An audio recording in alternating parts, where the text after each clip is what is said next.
Hey everyone, welcome. My name is Marilyn Shannon, and this is the Breaking Free Show. And I'm happy you're here, and I look forward to seeing you each and every week. And I am honored, and I know that your time is precious, and that you have chosen to be here with us today. And I want to thank you from the bottom of my heart. So I want to give you the best that there is always. And before we get started with our guest, I want to say hi to Anand, who is our producer. Hello, Marilyn. How are you? I'm good, and you? You look lovely. Thank you. Must be the pink lipstick. I don't wear much makeup. I don't know if anybody notices from time to time, but I don't. I just wear a lot of bright lipstick. And for as far as I'm concerned, that's all I need. I'm just gorgeous as I am. Anyway, you doing all right? I'm doing fine. Good. You had a good weekend? It was great. It was Good. quiet. There's a Good. lot of work done. Yeah, Good. I got a lot done too, and I got a lot to do. So, let's go. anyway, it's all good. So I'm really excited to share my guest with you today. But before I do, I want to remind everyone, please feel free to join us in our chat. You can put your name underneath our video and ask us questions in there, comment, whatever you like. And anytime during the show, please, you don't need a special invitation. I'm giving it to you right now. But I will remind you that you can call in anytime you like from a phone, 919-518-9773. And if you're in somewhere in the world and you don't have access to a phone, but you want to join us anyway, please feel free to do that on Skype at computers. That's plural, the number 2K voice. And you will come in on Skype voice, not a picture. So I want to introduce my guest to you today. She is an author. She is a teacher. She wrote a book called Mind Over Money: How to Live Like a Millionaire on Any Budget. And I am ready for that million. So I can't wait to talk to her and find out what she knows. And her name is Timolin R. Langin. And I am so happy to have you here today. How you doing? Oh, I am so happy to be here. Thank you. Yay! Yeah, yeah, Mind yeah. over money. I Yeah, got one too. yeah, you got one too. Oh gosh, we're like Yes. we're like twinsies, sisters. Twinsies. Good. So tell us Yeah. about you, Timberland. Tell us all about you. So tell us like who you are. And I know you are you still teaching? I am. I Okay. am. My name is Timolin Langin. I was born and raised in Mississippi, and I tell people I did not come from money. In fact, I came from sharecroppers and cooks, and I saw my grandmother and her mother just be very wise stewards with the money they had, and they wound up purchasing land and traveling the world, and so I just learned from them by observing their money habits, and I've become a millionaire on a teacher salary. So I'm very thankful for their example. And what do you teach? Well, I am a public school teacher. And we know, as you know, public school teachers don't make a lot of money. No, so But I you do that for the love, and I was able to take that salary and just be really strategic with it, use money as a tool, and I was able to buy property. I've been able to travel the world. One of my biggest things is I think money is a tool to do the things you love. And last year, January of 2017, I got to travel to the Australian Open. I've been a fan of women's tennis for many, many years, even since I was a little girl. I got to go to the Australian Open and sit in the front row and watch both of my favorite players play, both Venus and Serena, win their matches. That cool. was just a dream come true. So So tell I us wrote first the of book. all. So let me back up a second. So you are currently still in the public school system, I am. and you teach what? I teach independent study right now. So I Okay. work one on one with my students. Okay, terrific. And you, Yes. how, and so the message, what was the overall message? I want to go back a little bit to your grandmother and your mother Mhm. because they were very wise women. Mhm. And so what was the overall message that you got, and how did you get that message? Yes. I got the message by observing their lifestyle. And the message to me was that you can live the life of your dreams by being strategic with what you already have. And how, That was good, and that was what?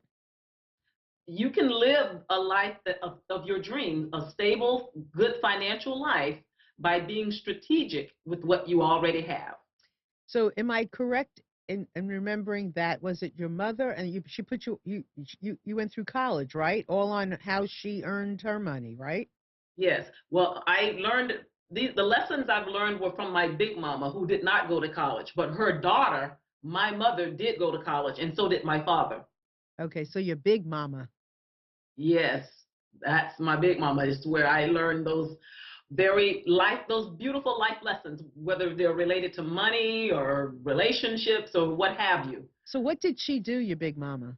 What did she show you You specifically? know what? She was just an honorable woman, Okay. church going woman, just took care of her family, very kind, very nurturing, just a very loving person, and who lived her life by example. I remember the beautiful conversations we had. I remember just laying in bed next to her and just having conversations about life and life lessons and confidence and feeling good about yourself. Those are the kinds of lessons that I needed so much in my adult life. And those are the ones that prompted me to write this book. And I've dedicated it to her, because if it had not been for her guidance, who knows where I would be. So I think something that I'm hearing in you is the fact that when you grow up that way, you don't grow up afraid of money and angry with money. You grow up like appreciating it, loving it, and you know, and working, and it works for you as opposed to what you don't have. You use what you do have. Right. And yes, that is exactly right. That is one of the paradigm shifts that we think about. We tend to think that I must have more money in order to be happier, when in reality the paradigm shift is that I can be happy with the money I already have. I just need to appreciate what I have.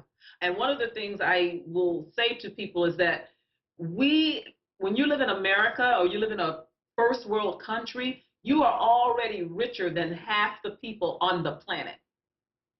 And sometimes just appreciating that and understanding that can give you a new shift. Now, there's nothing wrong with wanting more and acquiring more, but there's something about being able to appreciate where you already are and appreciating what you have that helps you to actually get more. Because when we talk about wealth building here, we're talking about wealth building with a conscience.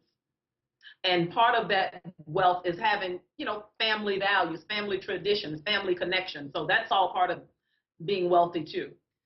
So when you talk about living like a millionaire, are you referring to living with money, or living like a millionaire is having the love of a family?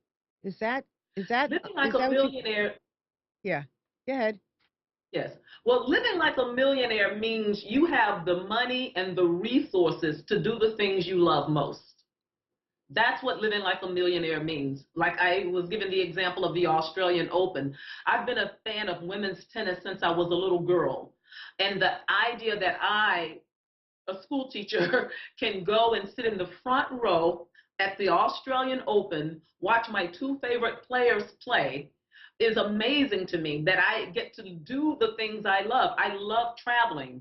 So I get to travel the world. I've been all over. I've been to every continent except Antarctica, doing the things that I enjoy, meeting and connecting with people, experiencing different cultures, eating different foods. I was just telling some friends the other day, I was in Argentina, and they've got this thing called mate tea. And I saw it in the store, but I wanted to have it the traditional way. And I met a family there who actually prepared it for me. And I didn't realize it was sort of communal. Everyone was drinking from the same cup. But those are the kinds of experiences that I have created for myself. So it lets me live like a millionaire on my budget. Now, that means different things for different people, but I do believe that we're all here because we have a purpose and a passion. And the more we can engage in that, the more we can live like that. That's what I mean about living life like a millionaire. I think that's a very interesting point that I want to kind of focus in on for a second, is living and feeling like a millionaire, which Mm-hmm. is very different than not feeling like a millionaire, in the sense of feeling like you're coming from abundance and feeling as though you come from a scarcity conversation. So feeling like a millionaire doesn't necessarily mean you have a millionaire's money in your bank account. It means that you're living, and we're going to get into more of this with Timolin, but like you're living every moment big, and that Yes. you love it, and and you enjoy it, and you feel like you're on top of the world. Right. You're living your life by design, not default. Got it. I love that. So, and when I was looking at your book, and I read, okay, how emotional overspending impacts financial health. That's a really good opening chapter, because when you spend emotionally, you spend on things you don't necessarily need or want or have to have or whatever. So I think that there's a lot to discuss there. So tell us more about what you feel and why you wrote that chapter. Yes. I wrote that chapter because I think money gurus don't often talk about the fact that our feelings and our emotions act as partners with our spending. And that is a concept that we don't talk about a lot. And I know, for example, if I'm having a bad day at work, I might want to go out for a meal. I know I have other friends who like to engage in retail therapy. If they're having a bad day, they broke up with their boyfriend, they had an argument with a coworker, then they go to the mall. And that's a way of coping with what you're feeling. And so in the book, what I am suggesting you do is to understand the difference between the two, is that when you are feeling a certain way, separate your feelings from your spending habits. That's not the time to go shopping to feel better, or some people eat to feel better. No, what you want to do is get in touch with those emotions and then address the emotions separately from spending. Maybe a walk in the park is necessary. Maybe a phone call with a friend. Maybe a good cry. Or do something other than spend money, because at that point in time, you're not thinking rationally. It's like going to the grocery store hungry. You're automatically going to overshop. It happens all the time. Same thing when you're trying to treat your feelings with retail therapy. So the idea is to separate your feelings from your spending and go and take care of how you're feeling. Go and address those feelings.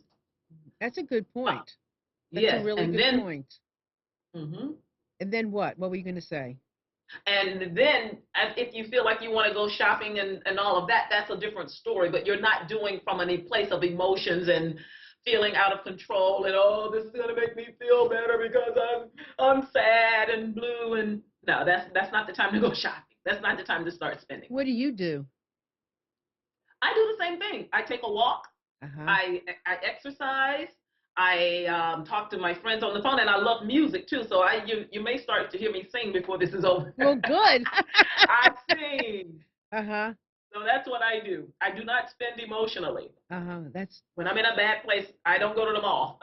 So let me ask you something. How long have you? So I know you grew up this way, but how long has it been since you actually put these tools, strategies, techniques into being?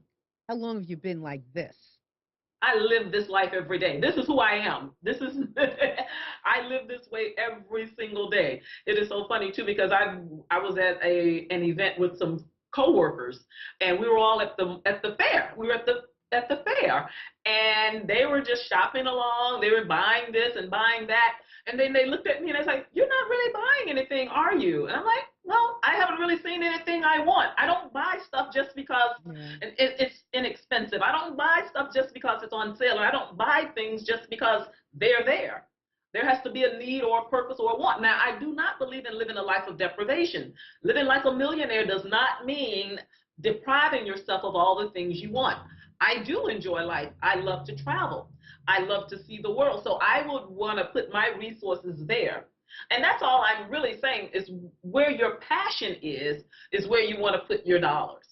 So if you're really, and we can't put it on every passion, so find your dominant passion and spend there. That's what I would highly recommend. And I think you're going to find that to be more fruitful. And do you have a method or any kind of tools for people to do that, to find their dominant passion?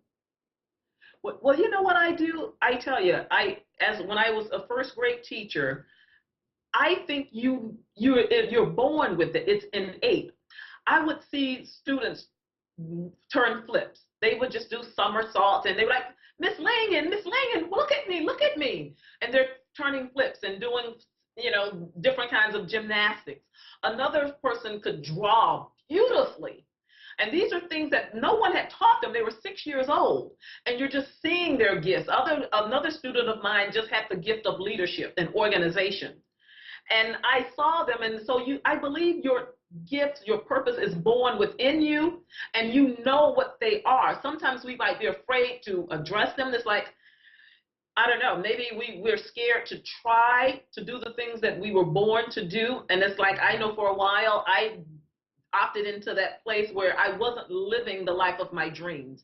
I wasn't pursuing like this book and writing, because this is a talent that I have, but I was afraid. I was scared and nervous. So I sat on it. And so I encourage all of your listeners, if you've got, you know what that thing inside you is, that thing that you keep on the back burner. Take it off the back burner and go for it.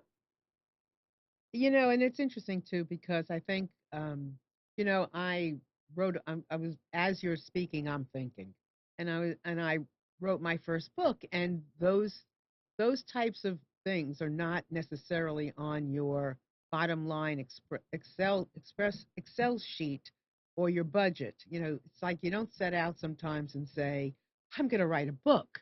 It kind of just happens, and then you want to know where I'm going to get the money from. And I can remember, and it was just recently, and I continue to do that. I don't spend like that extra $5 here, $5 there, $10 here. I'm pretty intentional with where I spend my money so that I can continue publishing and writing books. Because it's amazing how much money you can save when you don't just have it slip away, a $5 here, $10 there. So what you're saying is so true. It could be whether you're traveling, whether it's something that you want dearly, you can have. Absolutely. I am a believer that you should have it, because that's what the millionaire lifestyle is like. If you're not happy, you work hard, you want to enjoy the fruits of your labor, but you want to be strategic about it.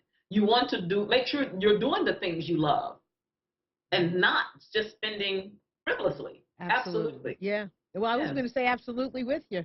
I want to say so, I have more questions. I'm getting ready for my next one. But before I do, I want to once again invite everyone and anyone out there that would like to partake in our conversation.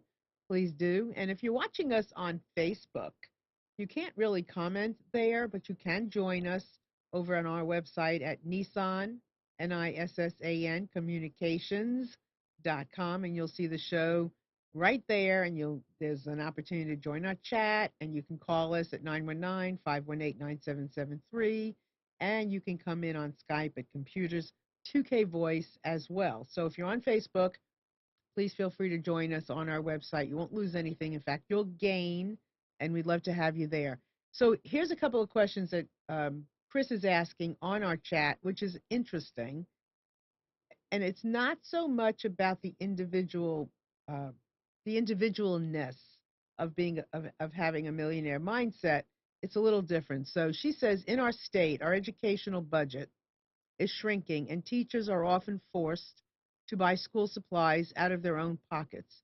Is that something that you experience? And if so, how do you fit that into your having that millionaire mindset? Right. Oh, yes. As a school teacher, that's what we do. We tend to spend money out of our pocket on our students. But I am a big fan of the dollar store, because there you can get paper, pencil, markers, postcards, Post-its. I mean, you name it, it's there for $1. And unfortunately, in our educational system, we as teachers have to spend our money to help our students. Otherwise, some things they just won't have in the classroom. So I'm a big fan of the dollar stores. I know they're everywhere, and you can buy the things you need for your classroom pretty inexpensively. So that's what I would recommend. Dollar stores are great places for actually a whole lot of stuff, actually. Really, and that's all part of that giving back too. So it is all part of giving back. Yes. Now, are you a coupon collector? Is that part of your regime, is to collect coupons? You know what? I have never done that. I have never been a coupon collector. I don't have the time to invest in that. And what I always say, I'm not the type of person who says, oh, I'm going to drive 2 miles to save 20 cents on gas. I just want you to be real practical about your spending. Yes, I mean, I do not shop at coupons, but I do believe in this. I was telling someone about grocery shopping because I was saying how much we waste on groceries to like trillions of groceries thrown away every year, which is the equivalent of about $2,500 per year for the average American family of four. So it would be good to kind of hone in on that $2,500 to stop the waste so that you can put that money in your pocketbook. And how do you do that? You do have to shop strategically. You create a meal plan, for the week, for 2 weeks. Shop at non-traditional markets. Ethnic grocery stores, even dollar stores actually have some meals, and you can eat healthy on a budget. So I recommend just kind of looking at your lifestyle and living the lifestyle. I don't want you to change what you're already doing. I just want to show you how to do it in a different way so that you can maximize the dollars you already have. Yeah, I like the idea of doing it, excuse me, in a different way that's sustainable, something that you're going to continue to do. Because you're not going to continue, for 20 cents, it doesn't matter. Mm-mm. You're not going to just interrupt your day to drive downtown to save nothing. Absolutely. Really. Right, yes.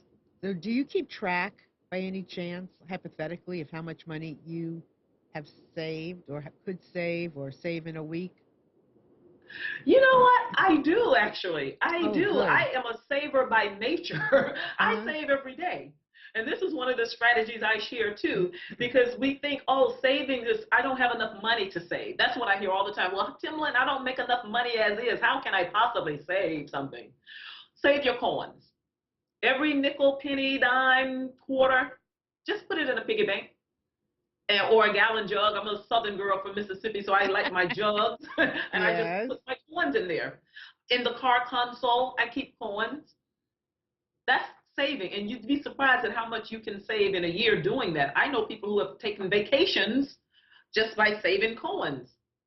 You can save up to $2,000 or $3,000 a year just by putting your coins away every day. You'd be surprised at how they add up. And this is what and the book is about, just taking small baby steps to increase your wealth. I'm not talking about doing something major and astronomical. I'm talking about little things that we working people can do every day, and putting our coins in a piggy bank is realistic. It's very doable, very realistic. And on the website, I list a couple of other things that you can do too for those who say, you know what, I want to take it up a notch or two. Mm-hmm. So, livelikeamillionairenow.com, and then I go through the 3 different savings plans and details, and we start with the coin strategy. Good. Well, that's a good strategy, really. It is, and it's easy. And it's easy, and it's doable. And you don't feel like you're missing it or losing out, right? You all of a sudden have that extra $2,000 or $3,000, and you go, I didn't even lose anything by collecting those coins. Yeah. Just be careful where you take them to redeem them. There you go. Now you gotta be right. You got to be careful where you take them. Isn't that true? That's right. That's right. Exactly. And that's the thing too, because it needs to just fit into your lifestyle. It needs to be easy. The things, if it's hard and difficult, then you're probably not going to stick with it.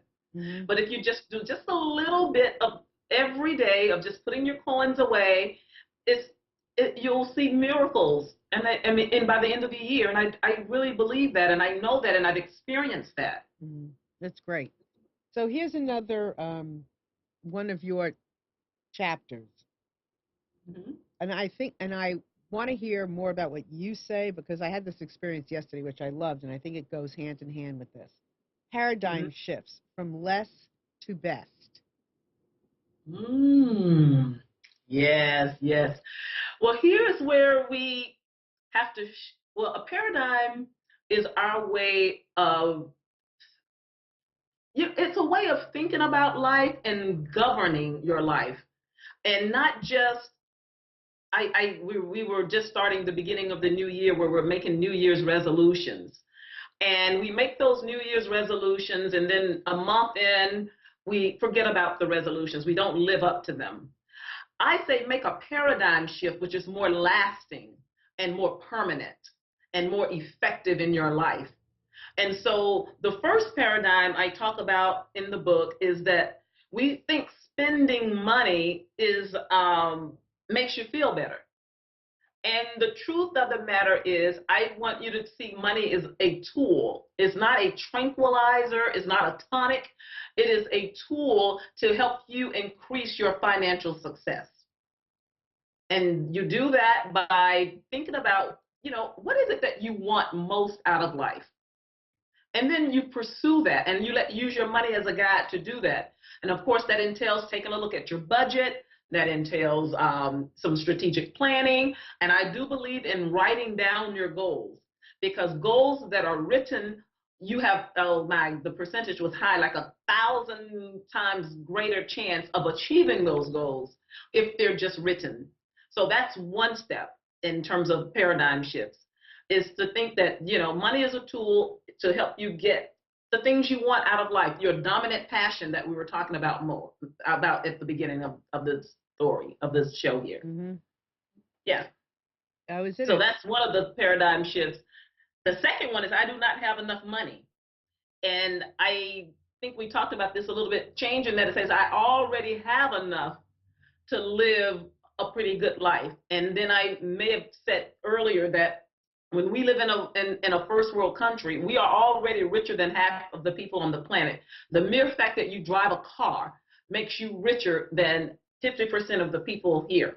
So the idea is that maybe you want more, and that's a healthy thing to want and do, but it's also a great place to distinguish. So it's like you don't have to have more money in order to be happy, but you may just want more for the sake of taking better trips and bigger trips, etc. So that's a paradigm shift. I was in an art gallery yesterday doing an interview with the gallery owner, who's an artist. And we were talking about art and knowing the stories about, the pieces, who made them, their biographies, having a little more connection. And she was talking about, kind of less is more.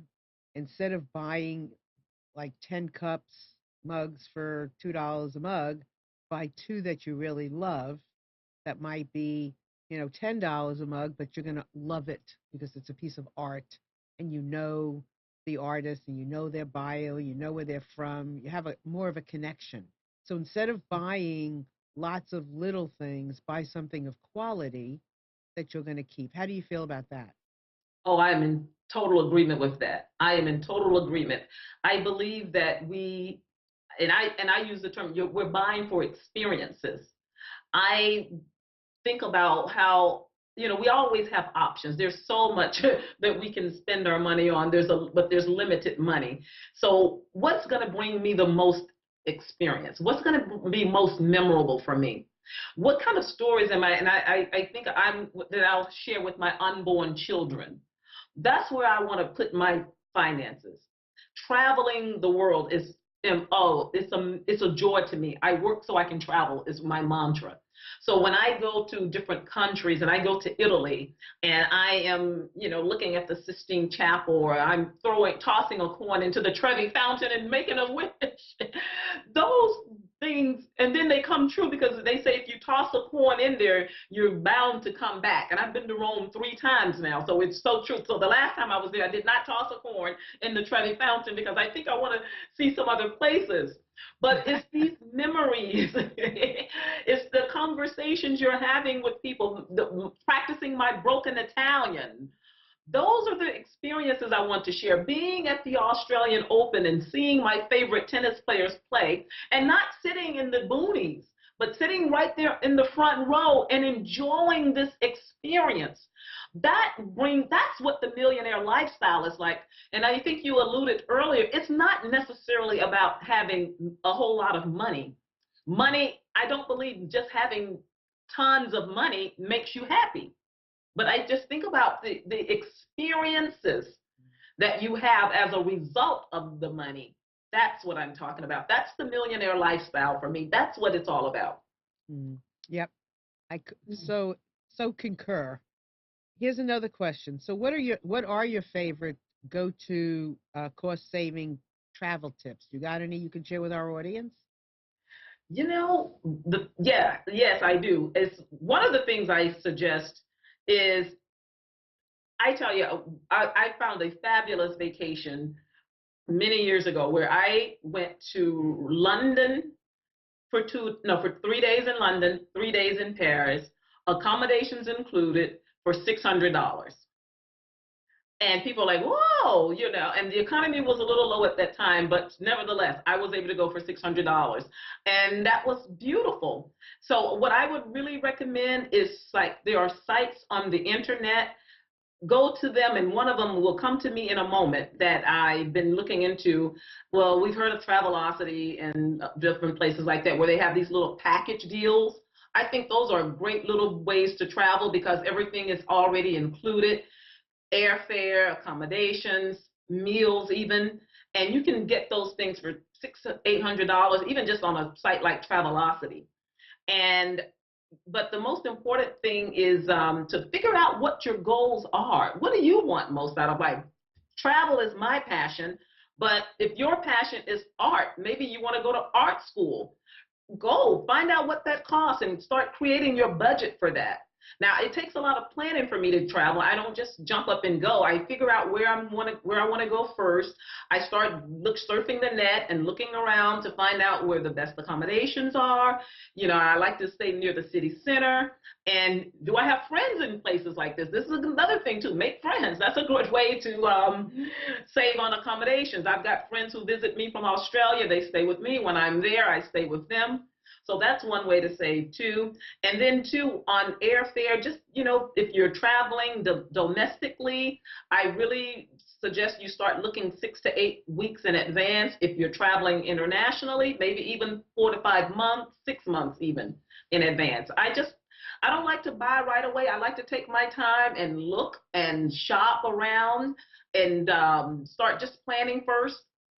Yeah, so I don't recommend just spending money without a plan. I think you just need a creative plan no matter what it is you're doing, whether it's traveling, whether it's budgeting for your household. It's just start with a creative plan and write the vision on paper. Write it down. Affirmations make transformations. So start with writing it down, affirming it, and gathering your collage, putting your pictures together. Your purpose needs to be in front of you. Put it on paper and then pursue it. So is the crux of it really creating this plan? In other words, a budget, how much you're going to spend every week on food, what you're going to spend on your expenses, what you're going to spend on clothing, and how much, let's say, what you want to go to Australia and you start looking and Australia is going to be whatever, $3,000 to get there. You need to save $3,000. Where are you going to get it from? Yeah. Is that is also part of your plan and your advice about how to make money? Oh, yes. Yeah. Oh, yeah.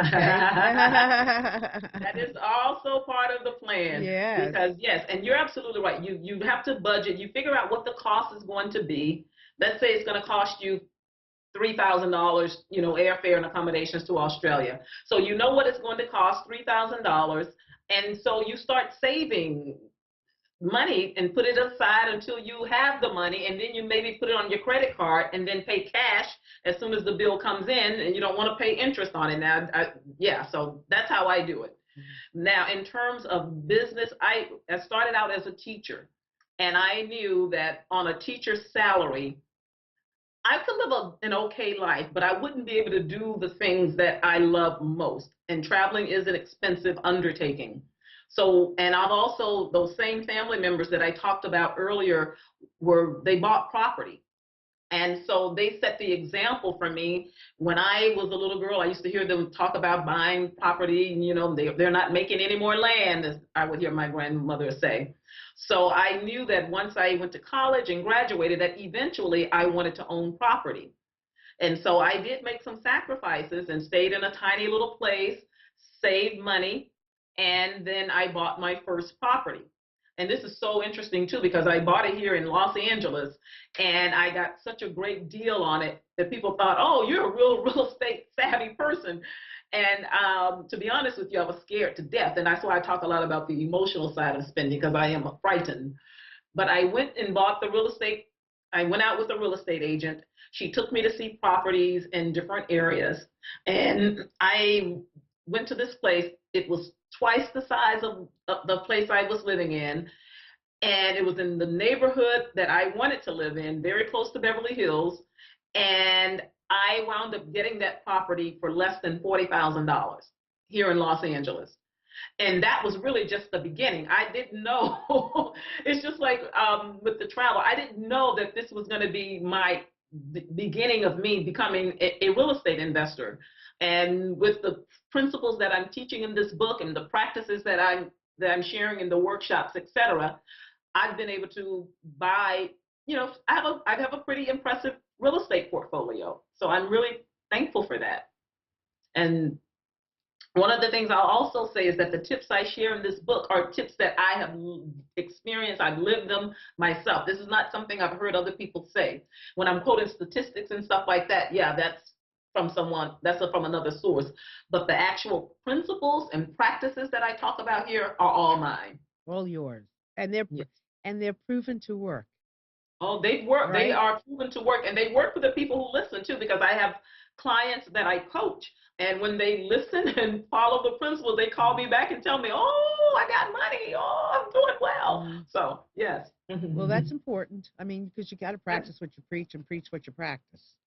Yes, absolutely. Right? Absolutely. So, I wanted to ask you, 12 gates into the city of prosperity. Hallelujah. Uh-huh. What is that? Oh my gosh! No, that's the entryway into to wealth building. And so let's look at gate number 1, and I'm going to just open the book too. It says, think time is money.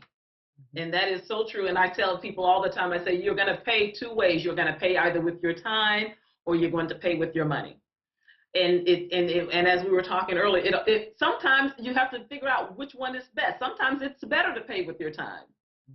And then there are times like, if you're going across town to buy gas, maybe not pay with your time, just pay the extra 20 cents at the tank. You have to determine when that is the best practice. But the most important thing is that you've got to get a handle on your finances. And you've got to kind of know what's coming in and what's going out. So I highly recommend that you sit down and just kind of take a look at what you're already spending your money on. How are you spending your money? What are your expenses? Write them all down, every expense, and what they cost. Can I interrupt you a second? I want to ask Yes. you this one question that just came to me. Well, when you're doing that, it doesn't necessarily mean to go immediately and spend the money you just saved. Oh, no. Right? I think it means you build a bank account, you build an investment account, you build that pot that you then can use for something else. You got to be very careful not to have it turn into another purchase that you don't want. Oh, absolutely Right? not. Oh, no. You want to stop spending. That's the first step. Looking at your budget is to stop spending money on those things you don't need. I mean, take care of your necessities and your mortgage, your rent, your utilities, and then start looking at things where you're spending on things that you don't need. Absolutely. And being wasteful, like I was talking about the food example, how we're wasting so much food. That might be an area where you think, okay, well, let me see how I can create a meal plan, stick to that meal plan, and that way I can keep that extra money in my pocket. Mm-hmm. Another thing you might want to look at too is, because I know I love coffee. And for a while there, I was going to the coffee houses, spending $5 a day on coffee. And then I realized, you know what? That was costing me about $2,000 a year. And then I started making my own coffee at home and kept that money in my pocket. And so those are the kinds of things that you can do, practically cut back, but not necessarily going without the things you love. Because I love coffee. I realize I'm not going to give it up. Mhm. So I just have found a way to make it myself and buy the beans at the grocery store and just have my little coffee maker there and then have me a cup of joe every morning. So I recommend that too. Mhm. Yeah, we did the same thing years ago. We were drinking coffee out every day, and then we just started, bought a machine, and but my problem is I think I haven't calculated how much we save from those things. So I Mm, think it's really important yeah. that we all do that because we get the satisfaction of knowing, Yes. wow, I just saved X amount of dollars. I just saved Mhm. this. I just bought this on what I saved. I think that's very important for everybody to take note of. Is yes, Absolutely. you want to play this, have fun with this, but at the same time, know what you've accomplished. Yeah, and you know what? They can actually figure out what they're saving too, because if tracking their spending, and you're tracking what you're spending on coffee every day, and you're tracking what you're spending on food and groceries, you can say, okay, and then stop, and then stop for a week or 2 weeks, a month, and then see how much money you have in your pocket. So that's something that's really doable and easy to implement right now. Do a lot of your friends like kind of ask you for advice? Do they like what you're doing? Oh my gosh, I get asked all the time. That's why I wrote the book. Eventually, it's so funny too. I didn't want to write the book. I was talking to a friend and just, she was asking me questions about this and that. And I told her about some other projects that I was working on where people were asking me for financial advice and wisdom, and that I actually had contributed to someone else's book on finances.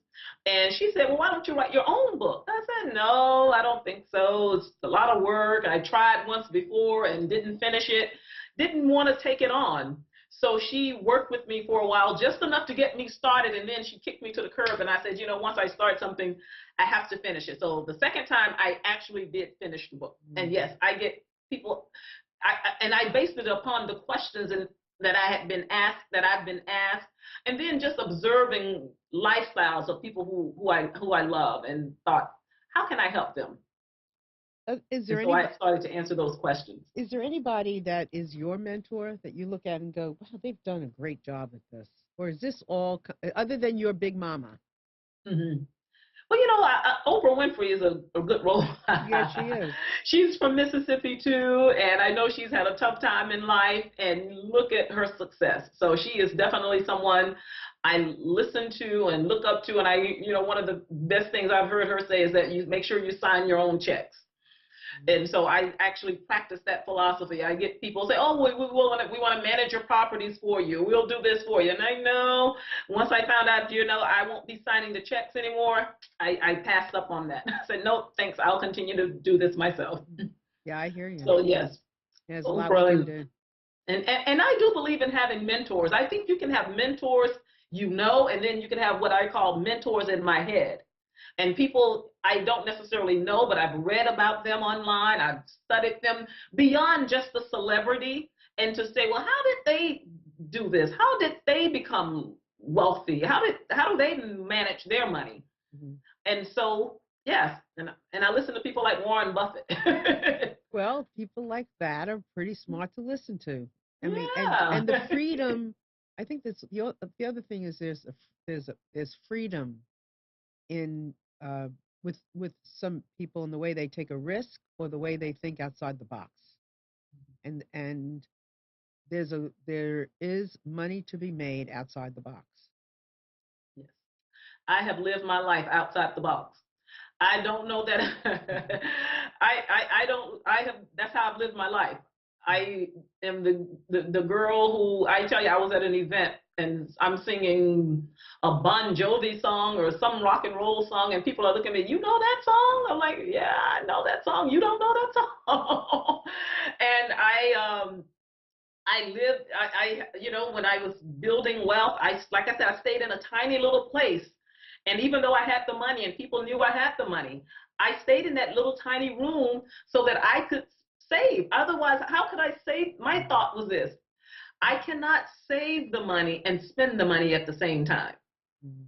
And I didn't have a rich uncle. I didn't have a rich relative who was going to give me the money I needed to make the down payment on this property. So I had to do what I needed to do, which was okay. Our housing expenses take up to 35% of our income. So if I can cut that by 25%, then that's going to free money to put into a savings account and buy property. And so that's why even in the book, I list like 40 different ways for people to cut back on their finances, because we cannot pay top dollar for everything and pay market value for everything and then have some money. We work, I don't know working people who can afford that. I know I can't. So that's the decision I made. And that was thinking out of the box, because people looked at me and thought I was a weirdo. Oh, I can't believe you're doing that. Now they look at me and like, girl, how did you do that? I told you I lived in that little room. Let me ask you something.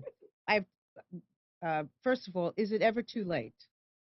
Oh no, it's never too late. Never too late. I don't believe in that. I think when you're 80, 90 years old, you should still be dreaming, still planning. As a matter of fact, I've got a friend of mine who retired. She's a teacher. She's a retired teacher too. Was very strategic with money, practices the principles that I talk about here. And she is 70 plus years old, maybe she's definitely late 70s.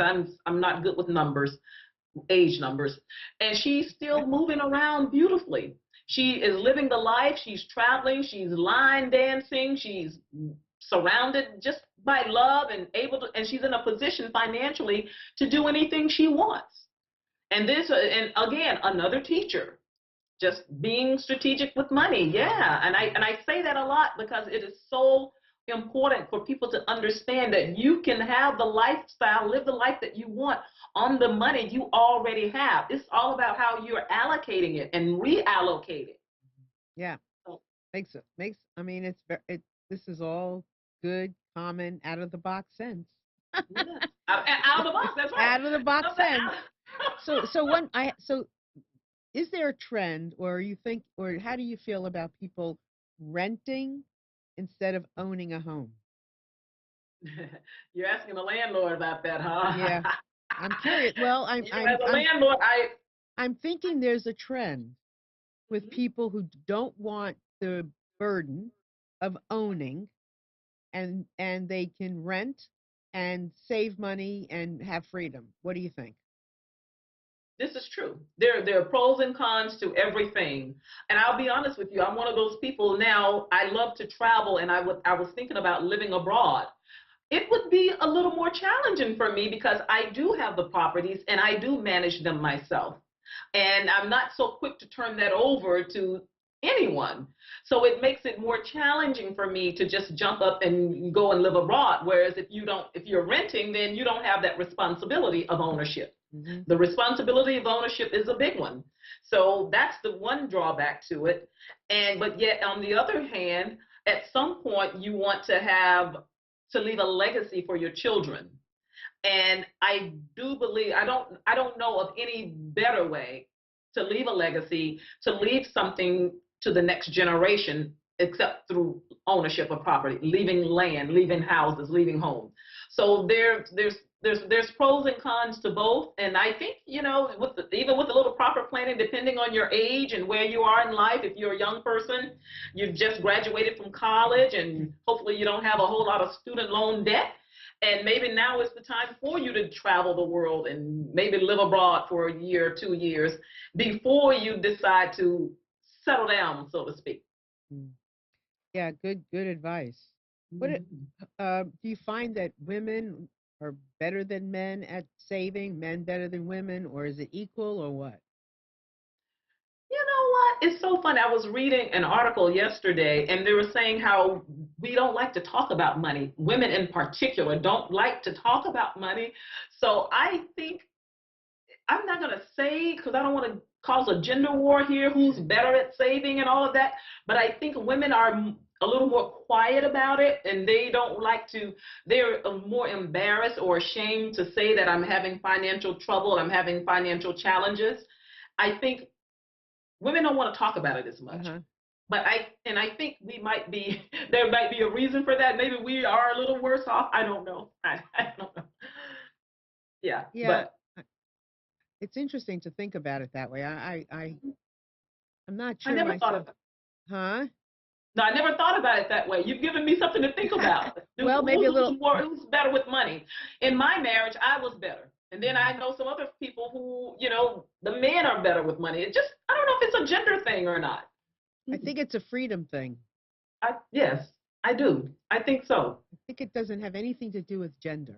I think it Mhm. has to do with how you started our conversation, but about the emotional attachment that we have or don't have to money. Mhm. I You know, agree with you. if you, I mean, hoarding it doesn't make it happen either, because you're not, if you're coming from scarcity and you save a lot, doesn't mean you're living like a millionaire. Mhm. Just means maybe you have money in the bank, but you're not enjoying it like a millionaire. Yes. So, You, you know, and this is why you have to allocate. When I talk about having savings accounts, you've got to have an emergency savings account. You need to have a retirement fund, and you need to have a recreational fund. You need to enjoy the fruits of your labor. sure. And all of that requires just, saving and spending and being just using just little wisdom with your spending. You should never, I don't think as a working person, you work 30, 40 years just to pay bills.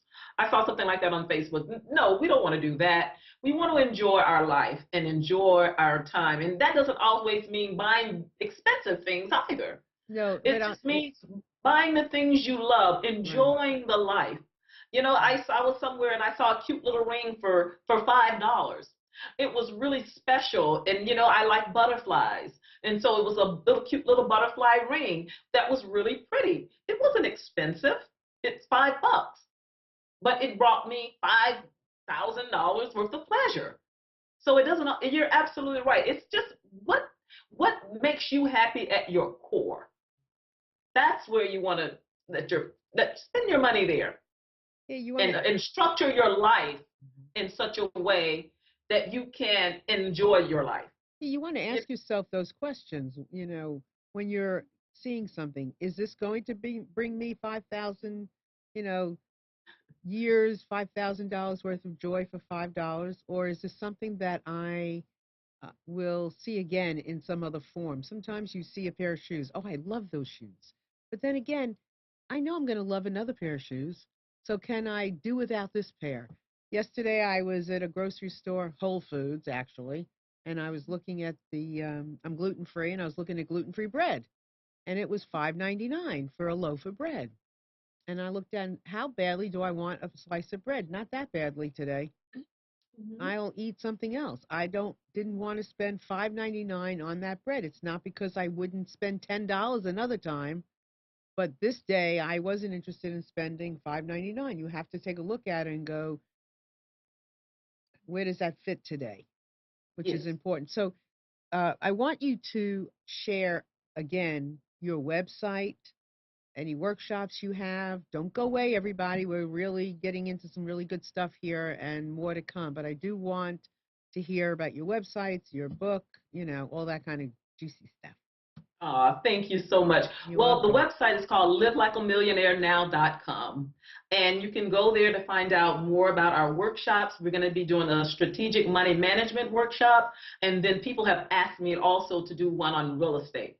So I will be doing those two workshops in May. If you go to the website, you can sign up and join, and you will get all the information there. And I just want to say, and the book contains a lot of good information too. Mind Over Money, How to Live Like a Millionaire on Any Budget. And this book was written from a place of love and passion my desire is to see working people everywhere live the life of their dreams. And I believe that it is really doable just by making some taking simple, small steps to be strategic with your money and using it like a tool. Mhm. That's your workshops virtual or are they face to face? I'm sorry, I Are didn't your hear the question. workshops virtual? Can somebody join Oh yeah, I will online? be doing some Okay, virtual workshops. Yeah, doing online webinars and things of that nature. Yes, we're getting it all set up. good. Yes, Good. absolutely. Good. I do have some more questions for Timolin, but I want to make you all aware that I am involved with doing a self-publishing workshop. So if you too want to publish, because again, anybody can do it. Anybody, we all have a voice, we all have a message, we all have things to say. And it's free, and it's with Microsoft 365. We're collaborating. Please let me know. It's free. It's great. We have all kinds of guests coming in, and we're doing it face to face, and we're doing it over Skype. Please contact me at Marilyn@MarilynShannon.com, and I'll give you all the information. We also have a contest on who can publish by September 1st. Sometimes we need a helping hand and somebody along the way to support us, so we can do that. And then my book is out on Amazon. It's In Just One Afternoon, Listening into the Hearts of Men. And it's exciting to see how men are expressing themselves. So you can find this on Amazon. And I am in the process of completing my book about twins, and that's In Just One Afternoon, Listening to the Hearts of Twins. And that's going to be published very soon. And so be on the lookout for that. And one more thing is eye contact. I use them for my email marketing. So if you are out here working, publishing, wanting to do anything, I would highly recommend that you have an email marketing container where you can always put your contacts and information in it and send out even a Merry Christmas card. But it is a really good way to connect and stay connected to all the people that you connect with, that you will use, that you will connect with along the way. So I highly recommend it. Use Breaking Free as your code. And again, if you have any questions, please feel free to reach out to me anytime at Marilyn@MarilynShannon.com. So in the few moments that we have left, are there any other, words of wisdom, things that strike you after our conversation today that maybe you want to share? And also, one more, what direction, are you writing any other books? So 3 things: words of wisdom, anything new that came to you, and are you writing another book? Yes. Well, words of wisdom: live your life by design and not default. That is the message of today's conversation. Live your life by design, not default. You can have the things you want most out of life. Nobody gets everything they want, but you can have most of the things you want. Secondly, am I writing another book? Yes, I am writing another book. I'm going to be writing another money book for children. And so I'm in the process of doing that, doing my research and so on for that. And I can't remember the last question. I think there was a third question, but I don't quite remember it. So it's words of wisdom. Are you writing another book? And why did I not? What did I say? Do you remember? Oh my God. Maybe there were only 2 questions. Maybe I answered them. Maybe that is. I thought there were 3 actually. Okay. Words of wisdom. Are you writing another book? And anything from our. Okay, you gave it. You gave the first one was a combination of 1 and 2, so that's great. And I love the idea that you're doing something for kids. Yes. I want to do something for children because I am a teacher and I love elementary. So what I'm going to do is going to be it's going to be a small book, and I'm going to address the children in 3 levels: elementary, middle, and high school. And yeah, we're working on that as we speak, and I'm very excited about that. Yes. I just thought of something, and this is why I couldn't remember the third question. We had the question earlier that you and I were talking about women and men, who's better, who's not better, whatever. You know what just came to me, though, is that women are really good at building relationships. And there's a lot of money exchanged, a lot of gifts, a lot of help and support that happens in those relationships that I, for one, know that I create. And because I create them, I get a lot of help. And there's a lot of savings in help. What do you think about that? You know what? I would agree with you. I was, as you were talking, I was thinking about a relationship that I developed at a bank when I was getting ready to purchase another property. And it's so funny that that relationship helped me to close escrow on time. I was in a situation where I needed to transfer money from one account to another. and I needed the money to be put in that account immediately. And instead of waiting the 2 or 3 days that it normally takes for a check to clear. And it is because of what you just said, relationships. When I would go into the bank, I'd say hello to people, I'd talk to people, and this particular woman was there that day. And so they're having this conversation and they're trying to decide, do we help this girl or not? And it was really based upon the fact that I was always smiling, Mississippi girl, hello, how are you? That she decided to go on and trust me and cash that check immediately. And I was able to take that cashier's check to escrow and get it in there and close on time. Absolutely. So I do agree with you wholeheartedly. Yeah. Relationships are important. Yeah, very important. So with that, unfortunately, we are out the end of our time. You have been a phenomenal guest. Thank you so much for having me. Thank you so much for being here and sharing all of this. Thank you. My pleasure. And thank you, everyone, for joining us today. We wish you a wonderful, wonderful week. And we'll see you next week. And save your money, because I know I am. Bye.